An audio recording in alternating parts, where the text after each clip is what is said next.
Hello guys, अगर आप भी क्लास 12th में पढ़ते हो और 1 जुलाई को प्यारे बच्चों क्वार्टरली त्रैमासिक परीक्षा फिजिक्स का पेपर देने जा रहे हो तो इस वीडियो को पूरे अंत तक देखिएगा, क्योंकि आप सभी बच्चों के लिए क्लास 12th फिजिक्स का 1 जुलाई के लिए वायरल क्वेश्चन पेपर लेकर आ चुके हैं, जो 100% आपके परीक्षा में देखने के लिए मिलेगा। तो बच्चों इस वीडियो को पूरे ध्यान से देखिएगा। अगर आप लोग चैनल से पहली बार जुड़े हो तो सारे बच्चे चैनल को सब्सक्राइब कर लीजिएगा। जैसे ही आपकी परीक्षाएं समाप्त होती है फिर से आप लोग को क्लास 12 की सबसे बेहतरीन तैयारी मिलने लगेगी। ठीक है, तो सारे बच्चे सब्सक्राइब और लाइक करके रखिएगा। 100% आपके परीक्षा में यही क्वेश्चन छपने वाला है। ठीक है, तो चलिए प्यारे बच्चों क्वेश्चन की ओर बढ़ते हैं। तो चलिए प्यारे बच्चों यहाँ पर देख लीजिए 70 नंबर 80 नंबर का आपका परीक्षा लिए जाएंगे और यहाँ पर देख लीजिए 2 घंटा 30 मिनट का आपका समय दिया जाएगा। ठीक है ना।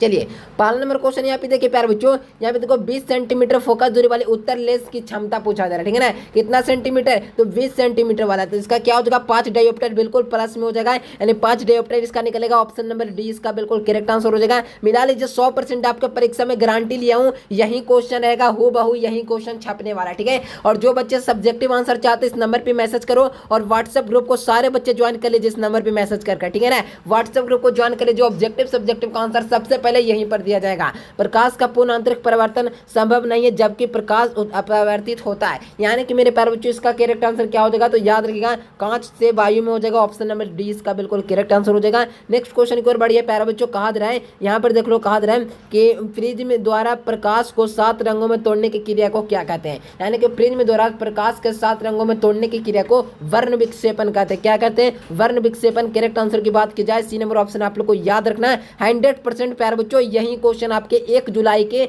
परीक्षा में रहने वाला है। ठीक है ना, 1 जुलाई के परीक्षा में आपको रहने वाला है यही क्वेश्चन, तो बिल्कुल याद कर लीजिए सारे प्रश्न। 100% गारंटी लिया यही क्वेश्चन रहेगा। और आप लोग सब्सक्राइब कर लो जो बच्चे लोग चैनल पर पहली बार हो। ठीक है ना, पर आकाश के नीले रंग का कारण क्या है, यानी आकाश के नीले रंग का कारण क्या है, तो मेरे प्यारे बच्चों याद रखना प्रकाश का प्रकीर्णन। Correct answer option number C हो जाएगा। अगला क्वेश्चन को आवेश का क्वांटमीकरण से सवाल आया है। कहा जा रहा है कि निम्न में से कौन सा परिघटना प्रकाश के क्वांटमीकरण क्वांटम प्रकृति पर समर्थन करती है, यानी कौन है जो प्रकाश के जो है ना क्वांटम प्रकृति को क्या करता है, समर्थन करती है। तो याद रखिएगा मेरे प्यारे बच्चों प्रकाश वैद्युत प्रवाह हो जाएगा, यानी कि याद रखिएगा ऑप्शन नंबर डी इसका बिल्कुल करेक्ट आंसर हो जाएंगे। 100% बच्चों यही क्वेश्चन रहेगा। आप लोग अपने अपने दोस्तों के पास इस वीडियो को खूब शेयर कीजिए। और बच्चा जी आप लोग को बता दे आपके परीक्षा में बहुत आसान क्वेश्चन आएंगे। आपको 1 से लेकर 5 चैप्टर आप लोग को कंप्लीट रखना। अगर इतना कंप्लीट है आप लोग को तो आराम से सारे क्वेश्चन बना सकते हो। ठीक है ना, प्रिज्म द्वारा प्रकाश को 7 रंगों में तोड़ने की क्रिया को क्या कहते हैं, तो प्रिज्म को 7 रंगों में तोड़ने की क्रिया को क्या कहते हैं बच्चों,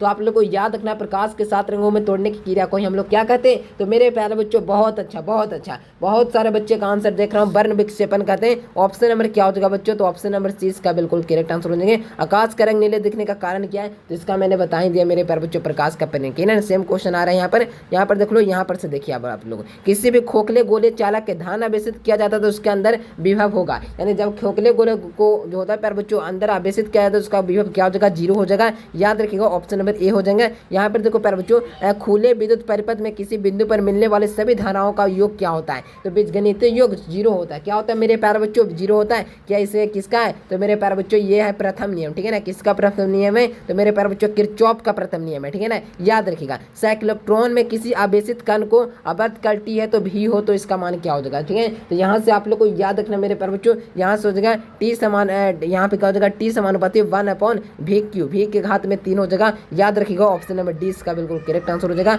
यहाँ पे देखो किसी चालक को ई विद्युतीय क्षेत्र में आरोपित किया जाता है तो इलेक्ट्रॉन का अनुगमन वेग vd का मान होगा। इसका vd का मान क्या हो जाएगा बच्चों, तो याद रखिएगा आप लोग इसका सही आंसर क्या हो जाएगा, तो याद रखिएगा मेरे प्यारे बच्चों यहाँ से हो जाएगा ए भी ऑप्शन सही दिया हुआ है, सी भी ऑप्शन दिया हुआ है। ठीक है ना, तो यहाँ से छोड़ दो इस क्वेश्चन को। अगला क्वेश्चन देखो, एक आदर्श मीटर का प्रतिरोध क्या होता है बच्चों, तो एक आदर्श मीटर का जो प्रतिरोध होता है ना, जो शून्य प्रतिरोध होता है, क्या होता है प्रतिरोध कितना होता है, 0 होता है। आप लोग को याद रखना है ऑप्शन नंबर सी इसका बिल्कुल करेक्ट आंसर हो जाएगा। चुंबकीय मोटर एवं भौगोलिक मोटर के बीच के कोण को क्या कहते हैं, तो चुंबकीय मोटर तथा भौगोलिक मोटर के बीच के कोण को ही हम लोग क्या कहते हैं, दिक्पात कोण कहते हैं। क्या कहते हैं, दिक्पात कोण कहते हैं। मैंने बता दिया मेरे प्यारे बच्चों, चुंबकीय मोटर तथा भौगोलिक मोटर के अनुपात को दिक्पात कोण कहते हैं। ऑप्शन नंबर 20 का बिल्कुल करेक्ट आंसर हो जाएगा। अगला क्वेश्चन की ओर बड़े, कहा एक तार को प्रतिरोध आ रहा है तो इसके खींचकर व्यास आधा कर दिया जाए तो तार का प्रतिरोध क्या हो जाएगा, तो तार का प्रतिरोध यहाँ पे पूछा जा रहा है बच्चों, तो आप लोग बताएंगे सारे बच्चे। इसका तार का जो प्रतिरोध हो जाएगा जो क्या हो जाएगा, तो याद रखिएगा तार का प्रतिरोध 16R हो जाएगा। याद रखिएगा ऑप्शन नंबर डी इसका बिल्कुल सही आंसर हो जाएगा। अगला क्वेश्चन देखो, संधारित्र के समानांतर संयोजन में जो राशि प्रत्येक के लिए क्या होती है समान रहती है वह क्या है। यानी कि संधारित्रों के समानांतर क्रम संयोजन में प्रत्येक राशि के लिए समान होती है वह कौन है। तो मेरे प्यारे बच्चों आप लोग याद रखिएगा इसका सही आंसर क्या हो जाएगा, तो मेरे प्यारे बच्चों विभवांतर शून्य हो, क्या होता है विभवांतर समान रहता है। ऑप्शन नंबर सी आप लोग को याद रखना है। इलेक्ट्रॉन, यहाँ पर देखो मेरे प्यारे बच्चों यहाँ पे प्रश्न क्या है, इलेक्ट्रॉन का विशिष्ट आवेश होता है, यानी इलेक्ट्रॉन का विशिष्ट आवेश क्या होता है, तो याद रखना 1.8 गुना 10 की घात 11 कूलम बटा केजी होता है ना, जो क्या होता है मेरे प्यारे बच्चों इलेक्ट्रॉन का विशिष्ट आवेश होता है। तो मैंने क्या बोला बच्चों कि इलेक्ट्रॉन का विशिष्ट आवेश 1.8 गुना 10 की घात 11 कूलम बटा KG. Correct answer option number C हो जाएगा। ठीक है, अगला क्वेश्चन देखो यहाँ पे कहा दे रहा है बच्चों, यहाँ पे क्वेश्चन क्या है कि किसी उपचारित ट्रांसफर प्राथमिक एवं द्वितीय कुंडली में लपेटे की संख्या क्रमशः n1 n2 हो तब क्या हो जाएगा, तो यहाँ पर हो जाएगा मेरे प्यारे बच्चों क्या, तो यहाँ पर आप लोग को याद रखना मेरे प्यारे बच्चों यहाँ पर हो जाएगा n2 ग्रेटर देन n1 हो जाएगा। ठीक है ना, याद रखिएगा ऑप्शन नंबर 20 का बिल्कुल करेक्ट आंसर हो जाएगा। वायु में स्थित इकाई धनावेश को निकालने वाला संपूर्ण विद्युत फ्लक्स क्या हो जाएगा, तो संपूर्ण विद्युत फ्लक्स की बात की जाए तो ऑप्शनल नॉट इनवर्स हो जाएगा। क्या हो जाएगा, optional not inverse, option number 20 का बिल्कुल सही आंसर हो जाएगा। अगला क्वेश्चन को 64 समरूप बूंदों में प्रत्येक धारिता 5 UF है, तो मिलकर बड़ा बूंद बनाते हैं तो बिंदु की धारिता क्या हो जाएगी, तो बिंदु की धारिता मेरे प्यारे बच्चों 20 μF हो जाएगा। क्या हो जाएगा 20 μF, ऑप्शन नंबर डी हो जाएगा। यहाँ पर देखो मेरे प्यारे बच्चों क्वेश्चन क्या है कि यहाँ पर समझिए क्वेश्चन क्या है कि प्रत्येक 6 μF धारिता का 3 सांद्रित उपलब्ध है तो इसके द्वारा प्राप्त न्यूनतम तथा अधिकतम धारिता क्या हो जाएगी, न्यूनतम और अधिकतम दोनों धारिता पूछा जा रहा है। तो मेरे प्यारे बच्चों आप लोग सारे बच्चे बताने का प्रयास करेंगे यहाँ से क्या हो जाएगा इसका सही आंसर। तो मेरे प्यारे बच्चों यहाँ पर सही आंसर की बात की जाए तो याद रखना 2 μF और क्या हो जाएगा 18 μF। ठीक है ना, तो ऑप्शन नंबर सी हो जाएगा। मेरे प्यारे बच्चों अपने अपने दोस्तों के पास इस वीडियो को खूब शेयर कीजिए और आप लोग चैनल से अगर पहली बार जुड़े ना तो सारे बच्चे अपने अपने दोस्तों के पास इस वीडियो को शेयर कीजिए। लाइक सब्सक्राइब रोकना नहीं चाहिए। जो बच्चा लोग पहली बार आए ना चैनल पर सब्सक्राइब सारे बच्चे कर लीजिएगा। 12th की तैयारी सबसे बेहतरीन इसी चैनल पे आपको देखने के लिए मिलेगा। ठीक है ना, अगर इस चैनल के माध्यम से आप लोग जुड़ जाते हो तो आपकी तैयारी में कोई भी कमी नहीं छूटेगा, आपका रिजल्ट बहुत अपर लेवल का होगा। ठीक है ना, तो आप लोग सब्सक्राइब कर लीजिएगा और इस नंबर पर मैसेज कर व्हाट्सएप ग्रुप को हर एक बच्चा जितना भी बच्चे इस वीडियो पर क्लिक किया सारे बच्चे इस नंबर पर मैसेज कर व्हाट्सएप ग्रुप को ज्वाइन कर लीजिएगा। यहीं पर सब्जेक्टिव का आंसर दीजिएगा, ऑब्जेक्टिव का आंसर दीजिएगा। तो सारे बच्चे इस नंबर पर मैसेज कर ग्रुप को ज्वाइन करो, नहीं तो ये ग्रुप फुल हो जाएगा। अभी आपको टाइम निकाला मेरे बच्चों, यहाँ पर आप लोग सारे बच्चे ज्वाइन कीजिए व्हाट्सएप ग्रुप को। ठीक है ना, यहाँ पर देखो कहा है निम्न में से कौन से किरण चुंबक के क्षेत्र द्वारा विक्षेपित नहीं होते। चुंबक के क्षेत्र द्वारा कौन विक्षेपित नहीं होती है, तो गामा किरणें होता है ना, जो चुंबक के क्षेत्र द्वारा विक्षेपित नहीं होता है। सी नंबर ऑप्शन इसका बिल्कुल करेक्ट आंसर हो जाएगा। अगला क्वेश्चन देखो चौक कुंडली का शक्ति गुणांक क्या होता है, तो चौक कुंडली के लिए शक्ति गुणांक की बात की जा रहा है तो याद रखिएगा मेरे पास चौक कुंडली का शक्ति गुणांक 0 होता है। क्या होता है 0 होता है, चौक कुंडला का शक्ति गुणांक होता है। ऑप्शन नंबर सी इसका बिल्कुल करेक्ट आंसर हो जाएगा। अगला क्वेश्चन को वायु के नियम से गणितीय सूत्र क्या हो जाएगा, वायु गणितीय सूत्र क्या हो जाएगा, तो वायु का गणितीय सूत्र की बात की जाए तो DV vector is equal to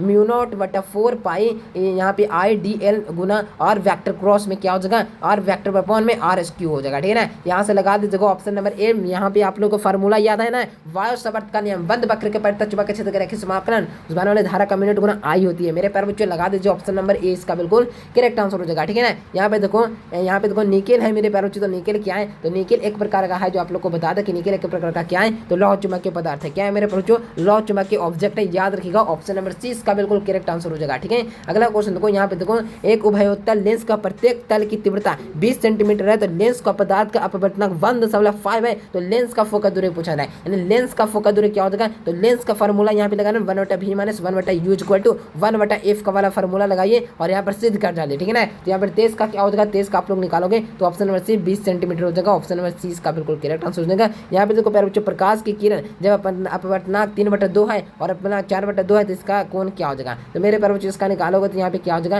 अपवर्तनांक को क्या किससे सूचित करते हैं, तो यहाँ से डायरेक्ट लगा सकते हैं आप लोग sin 8 क्या हो जाएगा 9 हो जाएगा ना। यहाँ पर आप लोग को लगा देना है। यहाँ से मेरे प्यारे बच्चों करेक्ट आंसर की बात की जाए ऑप्शन नंबर सी हो जाएगा। नेक्स्ट क्वेश्चन कर रहे हैं रचनात्मक व्यतिकरण के लिए किसी बिंदु पर पहुंचने वाले किरणों का बीच का कालांतर क्या हो जाएगा। रचनात्मक व्यतिकरण के लिए बात की जा रहा है, समझ रहे हो ना बात को। रचनात्मक व्यतिकरण के लिए पूछा जा रहा है तो मेरे प्यारे बच्चों याद रखिएगा आप सारे बच्चे यहाँ से एक भी क्वेश्चन छूटना नहीं चाहिए, क्योंकि सारे प्रश्न आपके परीक्षा में पूछे गए, ठीक है ना। तो पाई हो जाएगा इसका बिल्कुल सही आंसर है। अगला क्वेश्चन देखो, एक तरंग दैर्ध्य के इलेक्ट्रॉन का तथा फोटोन डॉट डॉट डॉट समान होगा, तो इसका क्या समान हो जाएगा, तो मेरे रुचि याद रखिएगा संवेग समान हो जाएगा। Momentum correct answer option number C हो जाएगा। अगला क्वेश्चन देखो, जेड परमाणु का क्रमांक वाले एक परमाणु किसी दी गई कक्षाओं के इलेक्ट्रॉन की ऊर्जा समानुपाती होती है, तो क्या होती है मेरे प्यारे बच्चों, तो हो जाएगा जेड के समानुपाती होती है। ऑप्शन नंबर 20 का बिल्कुल करेक्ट आंसर हो जाएगा। कहा जा रहा है पी प्रकार का चालक के लिए अशुद्ध तत्व के लिए प्रयोग किया जाता है, तो पी प्रकार का चालक के लिए पूछा जा रहा है ना, तो आप लोग को याद रखना पी प्रकार का चालक के लिए बोरान हो जाएगा। ऑप्शन नंबर ए याद रखना इसका, ठीक है ना। नीचे दिए गए ए तथा बी का समतुल्य धारिता क्या हो जाएगी, तो इसका आप लोग को याद रखना मेरे प्यारे बच्चों हो जाएगा 20/9 μF हो जाएगा ना, 20/9 μF। ऑप्शन नंबर क्या हो जाएगा, सी इसका बिल्कुल सही आंसर हो जाएगा, ठीक है। कहा जा रहा है मॉडेम का प्रयुक्त होती है, तो याद रखिएगा यहाँ से हो जाएगा 30 का क्या सही आंसर।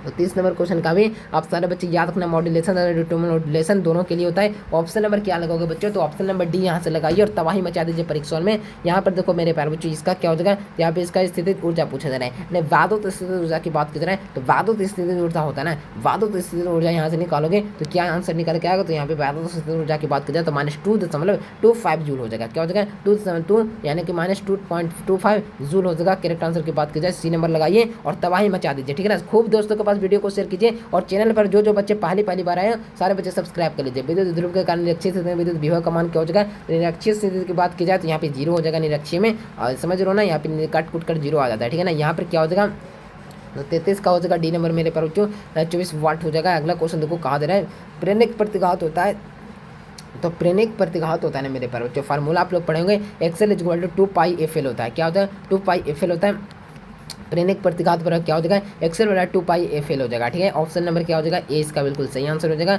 एक तार में इतना प्रवाहित किया था इलेक्ट्रॉन का बेस, इतना का इलेक्ट्रॉनों की संख्या क्या हो जाएगी, याद रखिए मेरे बच्चों 6.25 × 10⁻18 हो जाएगा। ऑप्शन नंबर 20 का बिल्कुल सही आंसर हो जाएगा। चुंबक के क्षेत्र बी तथा चुंबक का घूर वाला जो होता है ना अनुभूत वाला टायराइड का मान क्या हो जाएगा, तो यहाँ से याद रखिएगा 36 का हो जाएगा। Option number A.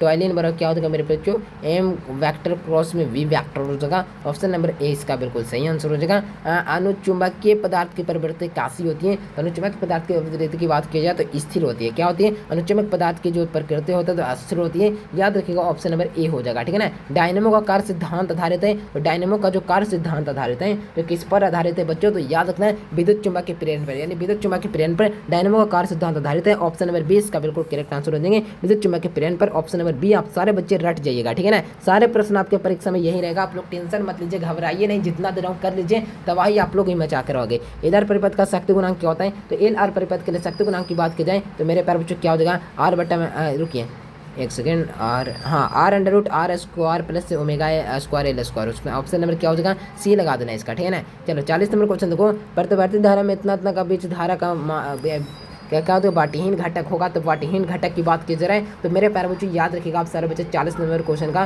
सही आंसर ऑप्शन नंबर सी हो जाएगा मेरे बच्चों, I sin phi हो जाएगा, I sin phi हो जाएगा, ऑप्शन नंबर सी हो जाएगा। तो मेरे प्यारे बच्चों आपके 70 ऑब्जेक्टिव दिए जाएंगे, 70 ऑब्जेक्टिव में आपको 40 ऑब्जेक्टिव का जवाब देना होगा, यानी 70 में 40 ऑब्जेक्टिव को जवाब देना होगा। काफ़ी आसान है मेरे प्यारे बच्चों, आप सारे बच्चे 70 ऑब्जेक्टिव में 40 ऑब्जेक्टिव का जवाब दे सकते हो, क्योंकि मैंने यहाँ पर 70 ऑब्जेक्टिव में 40 ऑब्जेक्टिव का सोल्यूशन करा दिया। 100% आपके परीक्षा में यही रहेगा, सब्जेक्टिव आंसर का चाहते हो सबसे पहले मिले इस नंबर पर मैसेज और व्हाट्सएप ग्रुप को सारे बच्चे ज्वाइन कीजिए। वीडियो आप लोग को कैसा लगा, अगर वीडियो पसंद है तो सारे बच्चे लाइक सब्सक्राइब सारे बच्चे कर लीजिए, ठीक है ना। जो बच्चे नए आए हो सब्सक्राइब करो, 12th की तैयारी यहाँ पे सबसे बेहतरीन मिलेगी, तो सब्सक्राइब भी करें ताकि आपको फ्यूचर में भी काम देता रहे चैनल, ठीक है ना। तो मिलते हैं एक नए से वीडियो में, तब तक के लिए bye bye, thanks for watching this video. जय हिंद, वंदे मातरम।